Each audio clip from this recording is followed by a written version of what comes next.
இன்று கார்த்திகை சோமவார நன்னாள்.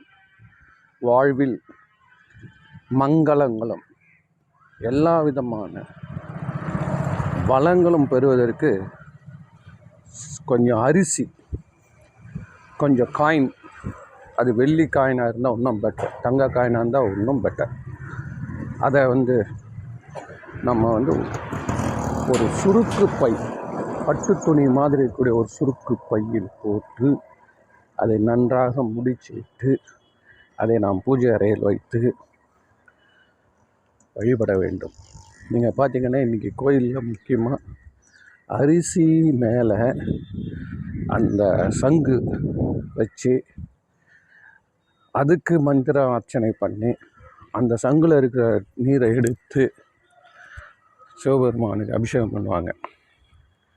அதனால் இதெல்லாம் நம்ம எல்லாராலையும் போய் கலந்துக்கு பார்க்க முடியாது கோயில். அதனால் இறைவான்னு சொல்லி இதை செய்து